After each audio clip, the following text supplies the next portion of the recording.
So welcome to another video here at Back to Classics, and today is all about the Ducati 916 Desmoquattro, introduced 1994, and today is 2024, so it makes it a 30-year anniversary of this great model. This model being, of course, one of the most iconic bikes of the 1990s in general, but it also was very important for the future of Ducati, and that is something that we see even up to this very day. So in this video we're going to discuss the historic background of the model, how it came about, what were the designers thinking when they were developing this bike. So that's up. Then we are going to discuss this particular bike and why it is here. And then we're going to take it out for a ride in the Dutch countryside. So that's up. And then finally we have to ask whether we as a company should develop more into these early Desmoquattro bikes, because I think we see a lot of demand in that corner in the near future. So that's up in this video. We hope you very much like it.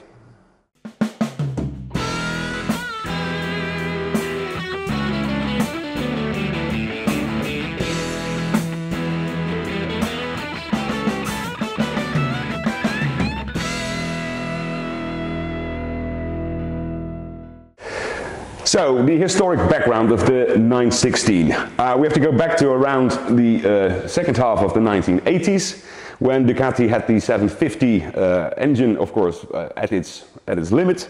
The 750 F1, that is, based on the Panta engine, which it effectively still was, but they were really stretching it when it came to power output, and of course the competition had engines with much more power, bigger engines as well, up to 900, 1000, 1200. So Ducati had to develop something really new. At the time, Fabio Taglioni, he was still into the company. He was the technical director, but he was looking into going into retirement, or first semi-retirement. But his successor was already there. That was Massimo Bordi, great engineer as well. But the two had a different vision on how to develop these Ducati engines further, whereas Taglioni was not a big fan of multi-valve cylinder heads. He always thought that and he showed it as well with experiments, that the power increase with such a cylinder head was only limited compared to the increased complexity of it, of course. Massimo Bordi, on the other hand, he envisioned a much greater power output with using a multi-valve cylinder head. So that is actually what he did. It is rumored that the development of the 4-valve cylinder head was given to Mengoli, that's another engineer at Ducati at the time. He was assigned to design that cylinder head, but to do it out of his home, in order not to let Taglioni know about this development. So anyway, if that is true or not, I don't know, but it's a good rumor and speaks to the Ducati history and also to Taglioni's reputation, so to speak. So anyway, that cylinder head first saw its way on the 748IE. Not to be confused with the later 748, it was in 1986 that this bike came along as a sort of a experimental bike, and it was entered into the Bol d'Or endurance race of that same year. 748IE, IE standing for Iniezione Elettronica, and it was the first outing with a Ducati. The basic engine was based on the Panta still, but it had 4-valve cylinder heads, both front and rear, of course, and it had a water-cooled system. So effectively, the first Desmoquattro we saw there. Now, that race at Bol d'Or was not very successful, but they gained a lot of information, got a lot of knowledge about the bike and how it actually functioned. And that was used as a basis to further develop this engine into a larger one. You have to bear in mind that 748 had a 92 horsepower output, but the next year it was increased to a capacity of 851 cc, creating the Ducati 851. And that had a power output of 120 horsepower. So that was really promising. You can see that Bordi did a very good job there. That initial success at Daytona in the hands of Marco Lucchinelli in the Battle of the Twins in 1986, it prompted Ducati to enter into World Superbike racing. And in order to do that, the bike was further developed into a racing bike, obviously, but also into a homologation special. And that became the 1988 Ducati 851 Superbike kit. Bike with beautiful parts, very race-oriented, and a limited edition run of that first special 851 for the street. At the same time, they also introduced the 851 Strada, initially with 16-inch wheels in 1988, which compromised the handling a little bit.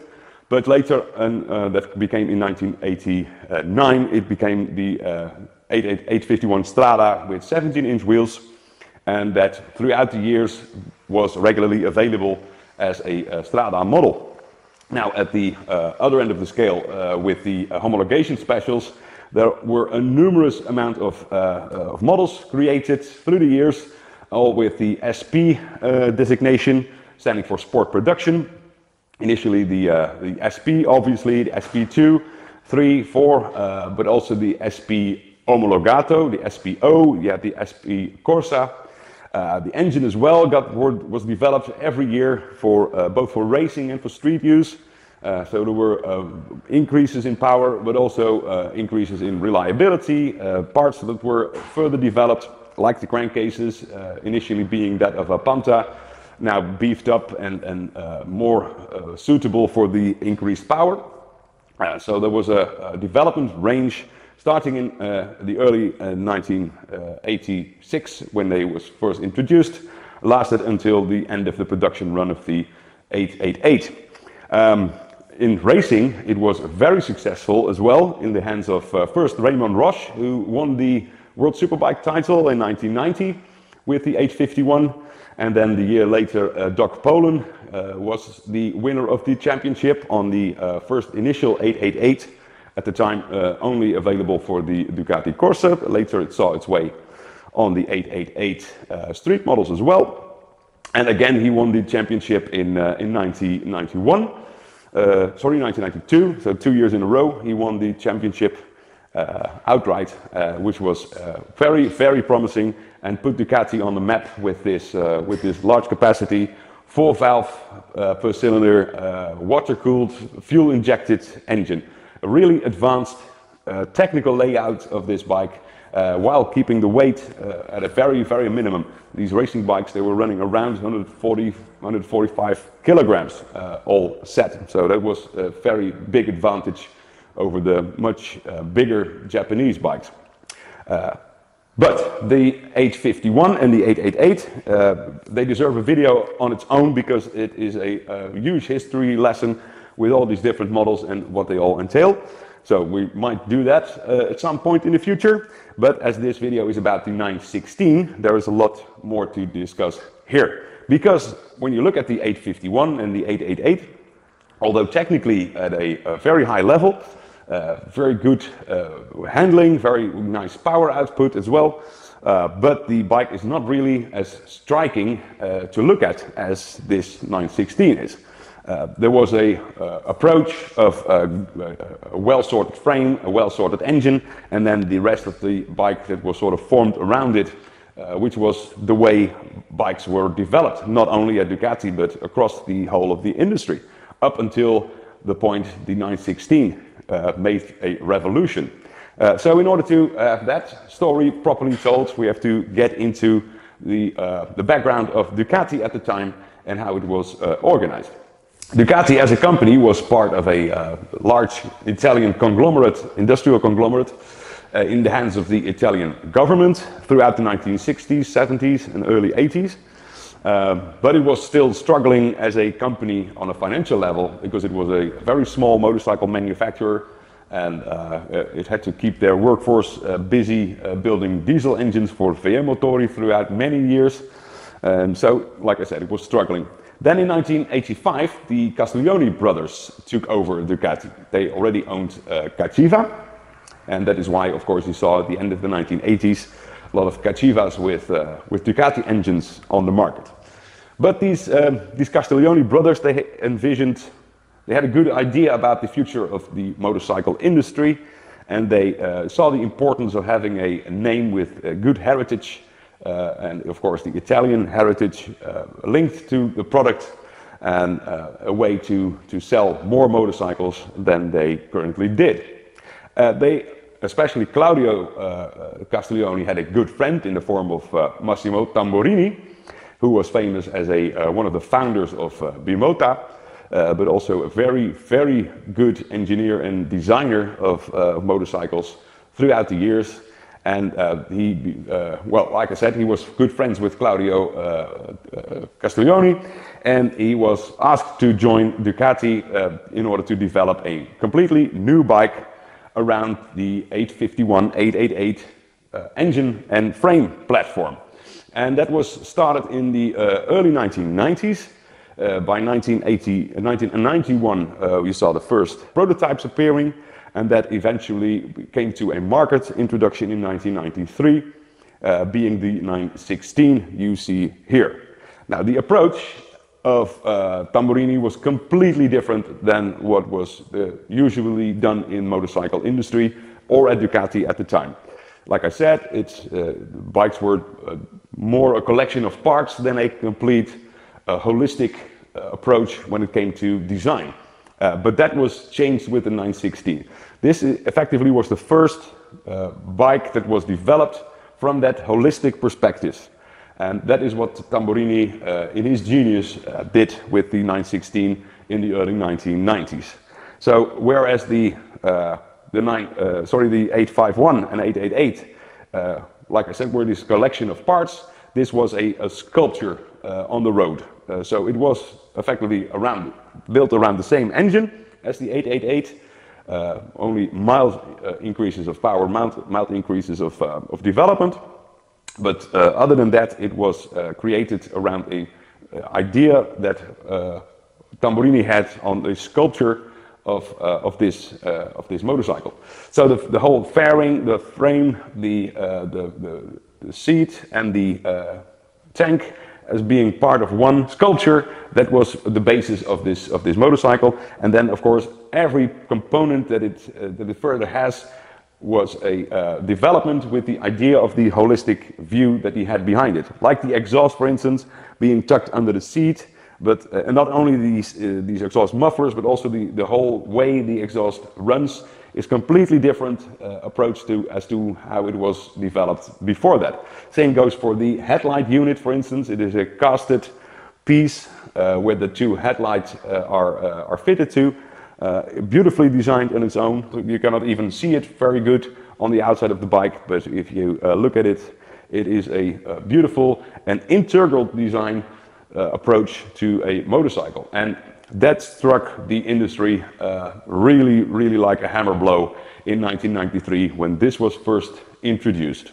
So there it was in September 1993 at the fair in Milan. Suddenly it was unveiled, the 916 was shown to the public for the very first time.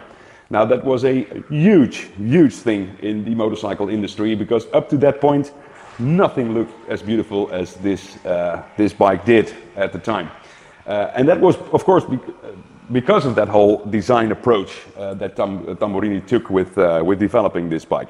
It was an absolute revolution. Now today we take it a little bit for granted, because a lot of bikes look like this, have a similar styling, and it was won't become accustomed to the design. But back in 1994, myself included, I was 10 years old at the time, and I can remember to this very day the time that magazine fell on the mat with the pictures of this 916 on the cover, and it blew my mind. You couldn't imagine the shock that this model had when it was introduced back in 1994. And it set the standard up to this very day. So it was an absolute genius design by Tamburini, and it was immediately seen in the sales by Ducati, because it was a huge success already in 1994, although the factory was compromised by a fire at that year, so they had to replace production temporarily to another location close to Milan at Varese. So many of these early bikes, they were built in that factory. Later the factory was sorted out and they were able to get the production back to Borgo Panigale. But throughout the years, the 916 was a very good selling bike, and it saved Ducati as a brand on the long run, because it really upped the production output of that factory to a level that could be sustained more as it was before the 916. So a huge success.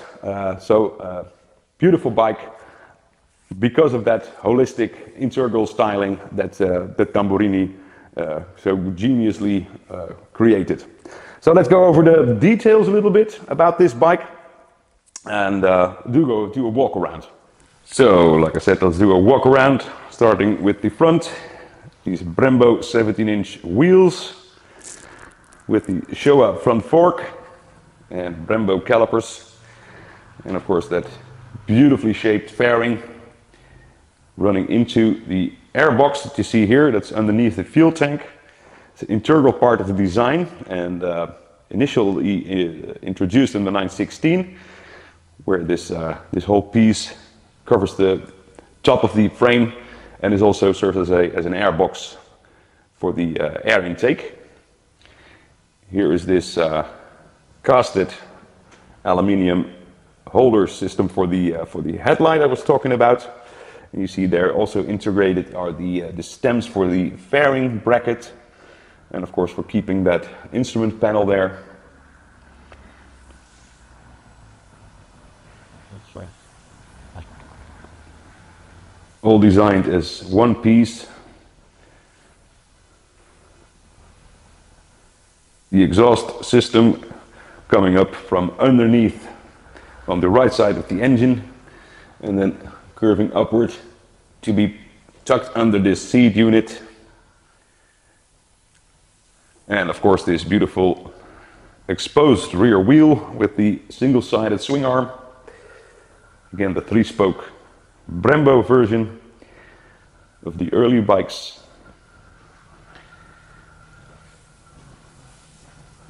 Specific tail lights, also specifically designed for this bike. Here, that swing arm in casted aluminium. Monoshock. These early bikes with the monoposto always came with a aluminium subframe that is bolted to the main frame.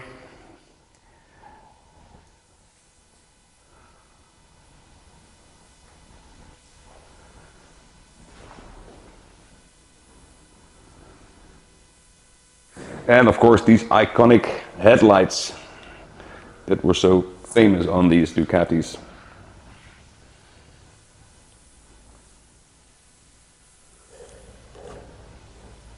So this particular 916 is a 1994 model year. It is still in possession of the original owner who bought it new back in 1994. And it is the earlier example with the monoposto seat, although it being a Strada. Later Stradas have the dual seat, and the mono seat is then reserved for the SP models. But the condition this bike is in is absolutely beautiful and original, apart from some minor details that have been changed, of course, because of keeping it running. But apart from that, it is, like I said, in a beautiful original condition. We've had this bike come in for service on a yearly basis now for 12 years, I guess. So we're quite known with this particular example, and it's always lovely to work on this bike. So again, the service has been performed, mild service this time around, oil change, coolant change, brake fluid, new belts obviously, so it's good to go. Oh, new tires we fitted this time around. So time to take it out for a test ride.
So stopping over while we're having a test ride with this bike. Like I said, it's very known to us. It has been in service for many years. Some mild service things, new tires, so that's all sorted. Bike is performing very well. More in general about the 916, it is a absolutely uncompromised motorcycle. It's one purpose, and that is racing. And you feel that the moment you step on it and move it only a few meters. You feel the lightness, the nimbleness, the way it corners. It is absolutely beautiful, but only set up for high-speed cornering. It's a true race bike, in fact, and that is true to form because every good Ducati in the basics is a racing bike for on the road, and this is no exception. So it's absolutely joy to ride, albeit, like I said, uncompromised. It's not comfortable. It's not meant to be comfortable. So if you judge it on that parameter alone, you're, I think, doing it a misservice, because if you want to be comfortable, there are plenty of other bikes that are far more comfortable than this one. That said, it is very well, it's a good sitting position, but it's meant for you to be active in your role as rider of this bike. The engine is an absolute feast.